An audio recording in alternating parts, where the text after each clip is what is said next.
भारतीय कृषि के इतिहास में पिछले कुछ वर्षों में जो सबसे बड़ा असमंजस और बहस का विषय रहा है वह है पारंपरिक दानेदार यूरिया और नए जमाने के नैनो तरल यूरिया के बीच का चुनाव।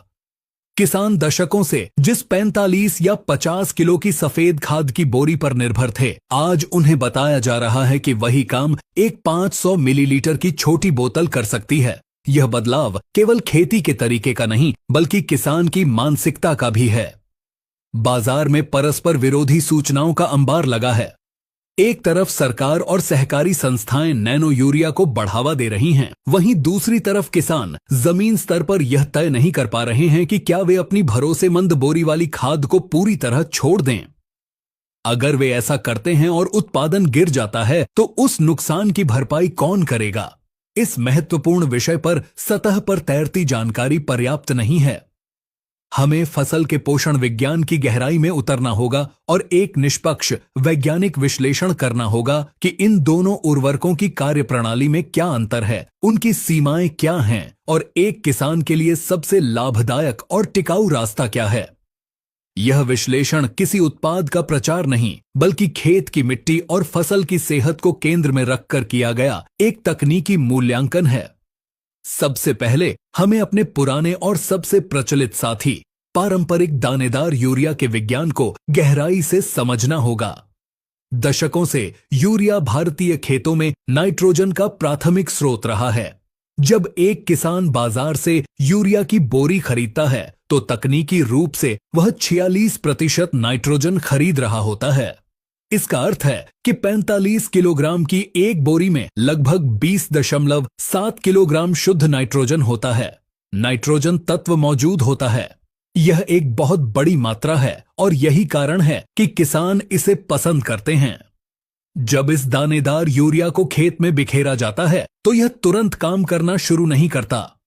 मिट्टी में मौजूद नमी और यूरियस नामक एंजाइम के संपर्क में आने पर यह पहले अमोनियम और फिर नाइट्रेट रूप में परिवर्तित होता है।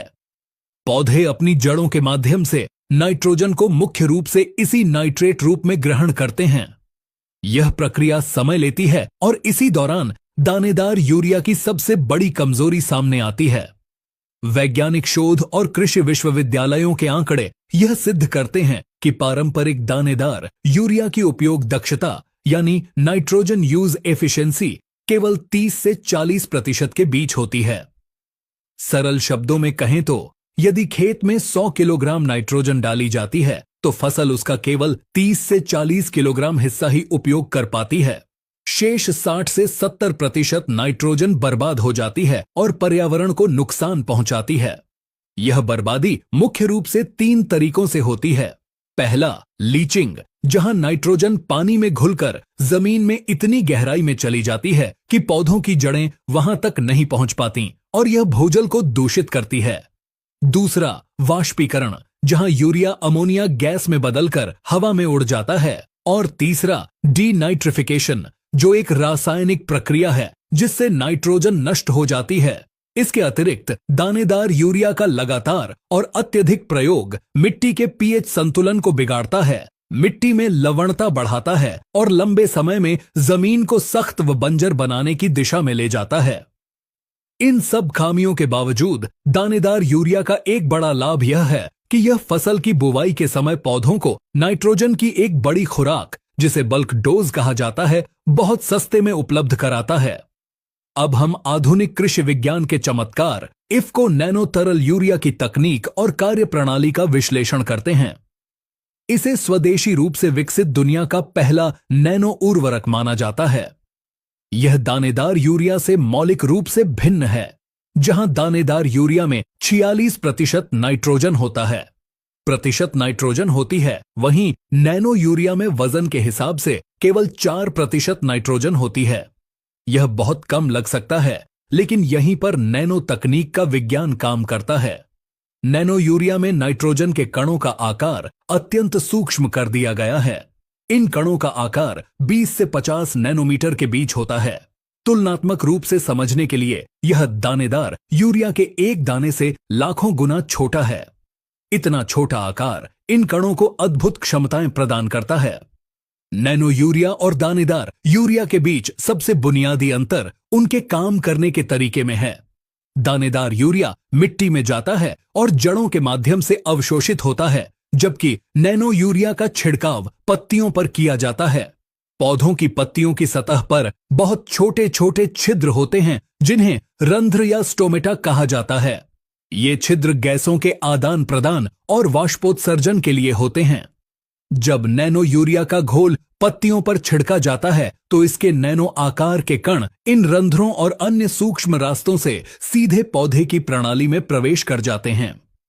पौधे के अंदर जाने के बाद ये कण फ्लोएम नामक संवहनी ऊतकों के माध्यम से पौधे के उन हिस्सों तक पहुंच जाते हैं जहां नाइट्रोजन की सबसे अधिक आवश्यकता होती है। सबसे महत्वपूर्ण बात यह है कि ये नैनो कण पौधे की कोशिकाओं के रिक्तिकाओं में जमा हो जाते हैं और एक धीमी गति से निकलने वाले भंडार के रूप में कार्य करते हैं। यानी जैसे जैसे पौधे को अपनी वृद्धि के लिए नाइट्रोजन की आवश्यकता होती है, ये कण धीरे धीरे नाइट्रोजन छोड़ते रहते हैं। कार्य प्रणाली में इस अंतर के कारण नैनो यूरिया की दक्षता दानेदार यूरिया की तुलना में बहुत अधिक है। वैज्ञानिक परीक्षणों में नैनो यूरिया की उपयोग दक्षता 85 से 90% तक पाई गई है। इसका अर्थ है कि छिड़की गई लगभग पूरी नाइट्रोजन पौधे द्वारा उपयोग कर ली जाती है और बर्बादी नगण्य होती है। क्योंकि यह मिट्टी में नहीं जाता, इसलिए लीचिंग या भूजल प्रदूषण का कोई खतरा नहीं होता। क्योंकि यह तुरंत पौधे के अंदर चला जाता है, इसीलिए इसके हवा में उड़ने का भी नुकसान नहीं है। यही कारण है कि बहुत कम मात्रा में नाइट्रोजन होने के बावजूद नैनो यूरिया फसल की वृद्धि अवस्था में बहुत प्रभावी परिणाम देता है। अब उस सबसे महत्वपूर्ण और विवादित प्रश्न का वैज्ञानिक उत्तर तलाशते हैं कि क्या नैनो यूरिया की एक बोतल यूरिया की एक पूरी बोरी का 100% विकल्प है? कृषि विज्ञान के सिद्धांतों के अनुसार इसका सीधा और स्पष्ट उत्तर है नहीं। नैनो यूरिया दानेदार यूरिया का पूर्ण विकल्प नहीं है, बल्कि यह उसका एक अत्यंत प्रभावी पूरक है। इसे समझने के लिए हमें फसल के जीवन चक्र और उसकी नाइट्रोजन की मांग को समझना होगा। किसी भी फसल, चाहे वह गेहूं हो, धान हो या मक्का, उसे अपने जीवन में 2 अलग अलग चरणों में नाइट्रोजन की आवश्यकता होती है। पहला चरण बुवाई या रोपाई का समय होता है। इस शुरुआती अवस्था में बीज को अंकुरित होने, अपनी जड़ें जमाने और प्रारंभिक ढांचा खड़ा करने के लिए मिट्टी में भारी मात्रा में नाइट्रोजन की उपलब्धता चाहिए होती है। इसे बेसल डोज कहा जाता है। इस समय पौधे की पत्तियां नहीं होती हैं या बहुत छोटी होती हैं, इसलिए नैनो यूरिया का छिड़काव संभव या प्रभावी नहीं होता। इसके अलावा 500 मिलीलीटर नैनो यूरिया की बोतल में कुल मिलाकर केवल 20 से 25 ग्राम नाइट्रोजन होती है, जबकि एक बोरी में 20 किलोग्राम से अधिक। फसल की शुरुआती भारी मांग को पूरा करने के लिए नैनो यूरिया की यह मात्रा अपर्याप्त है। इसीलिए वैज्ञानिक अनुशंसा यही है कि बुवाई के समय दी जाने वाली दानेदार यूरिया की पहली मात्रा को कम या बंद नहीं करना चाहिए, वह मिट्टी में ही दी जानी चाहिए। नैनो यूरिया की असली भूमिका फसल के दूसरे चरण में शुरू होती है, जिसे वानस्पतिक वृद्धि या टॉप ड्रेसिंग का चरण कहा जाता है। जब फसल लगभग 30 से 40 दिन की हो जाती है, उसकी जड़ें स्थापित हो चुकी होती हैं और पर्याप्त पत्तियां आ जाती हैं, तब उसे अपनी तीव्र वृद्धि के लिए नाइट्रोजन की आवश्यकता होती है। पारंपरिक खेती में किसान इस समय यूरिया की दूसरी या तीसरी बोरी खेत में फेंकते हैं, जिसमें से अधिकांश बर्बाद हो जाती है। यही वह सटीक समय है जब नैनो यूरिया दानेदार यूरिया की जगह ले सकता है। यदि किसान बुवाई के समय दानेदार यूरिया का प्रयोग करें और बाद की टॉप ड्रेसिंग के लिए दानेदार यूरिया की जगह नैनो यूरिया का छिड़काव करें, तो यह सबसे आदर्श और वैज्ञानिक तरीका है। इसे एकीकृत पोषक तत्व प्रबंधन या हाइब्रिड मॉडल कहा जाता है। परीक्षणों से सिद्ध हुआ है कि इस मॉडल को अपनाकर किसान अपने कुल दानेदार यूरिया की खपत को 50% तक कम कर सकते हैं, लेकिन इसे 100% तक समाप्त करना वर्तमान तकनीक के साथ फसल के हित में नहीं है। नैनो यूरिया से अपेक्षित परिणाम प्राप्त करने के लिए इसकी प्रयोग विधि, मात्रा और समय का सही ज्ञान होना अनिवार्य है, अन्यथा परिणाम निराशाजनक हो सकते हैं। यह कोई जादू की छड़ी नहीं है, बल्कि एक उच्च तकनीक वाला उत्पाद है जिसे सटीकता की आवश्यकता होती है। इसकी अनुशंसित मात्रा 2 से 4 मिलीलीटर प्रति लीटर पानी है। फसल की अवस्था और प्रकार के आधार पर मात्रा तय की जाती है। यदि एक मानक 15 लीटर के स्प्रे पंप का उपयोग किया जा रहा है तो उसमें 30 मिलीलीटर से 60 मिलीलीटर तक नैनो यूरिया मिलाया जाना चाहिए। आमतौर पर 1 एकड़ भूमि में फसल की अच्छी बढ़वार होने पर 500 मिलीलीटर की एक पूरी बोतल का उपयोग एक बार के छिड़काव में हो जाता है। छिड़काव का समय भी उतना ही महत्वपूर्ण है। पहला छिड़काव फसल की वानस्पतिक वृद्धि के चरम पर यानी कल्ले फूटते समय या रोपाई के लगभग 30 से 35 दिन बाद किया जाना चाहिए, जब खेत में पर्याप्त हरियाली हो ताकि दवा पत्तियों पर गिरे, जमीन पर नहीं। दूसरा छिड़काव यदि आवश्यक हो तो पहले छिड़काव के लगभग 20 से 25 दिन बाद या फसल में फूल आने की अवस्था से ठीक 1 सप्ताह पहले किया जाना चाहिए। फूल आने के बाद या दाना भरते समय नाइट्रोजन का छिड़काव आमतौर पर नहीं किया जाता, क्योंकि उस समय पौधे को पोटाश की अधिक आवश्यकता होती है। प्रयोग के दौरान कुछ तकनीकी सावधानियां बरतना अत्यंत आवश्यक है। सबसे पहले नैनो यूरिया एक निलंबन यानी सस्पेंशन है, इसलिए उपयोग करने से पहले बोतल को बहुत अच्छी तरह से हिलाना चाहिए ताकि नीचे बैठे नैनो कण पूरे तरल में एक समान रूप से मिल जाएं। दूसरा, घोल बनाने के लिए हमेशा साफ और मीठे पानी का उपयोग करें। खारे या बहुत अधिक कठोर पानी में नैनो कणों की स्थिरता प्रभावित हो सकती है और परिणाम कमजोर हो सकते हैं। चौथा, छिड़काव का समय सुबह ओस सूखने के बाद या शाम के समय रखना चाहिए। तेज धूप या तेज हवा में छिड़काव करने से वाष्पीकरण के कारण नुकसान हो सकता है। और अंतिम बात, नैनो यूरिया को अधिकांश कीटनाशकों या फफूंदनाशकों के साथ मिलाया जा सकता है, लेकिन मिलाने से पहले एक छोटे बर्तन में थोड़ा सा घोल बनाकर जार टेस्ट अवश्य कर लेना चाहिए कि कोई फटाव या रासायनिक प्रतिक्रिया तो नहीं हो रही है। अंत में, यदि हम इस पूरे विश्लेषण का आर्थिक और पर्यावरणीय निष्कर्ष निकालें तो स्थिति स्पष्ट होती है। यदि केवल लागत की बात करें तो एक बोरी यूरिया की सरकारी सब्सिडी वाली कीमत और एक बोतल नैनो यूरिया की कीमत लगभग बराबर है। खेत तक लाने का भाड़ा और छिड़काव की मजदूरी जोड़ने पर भी दोनों का खर्च लगभग समान ही आता है। तो फिर किसान बदलाव क्यों करे?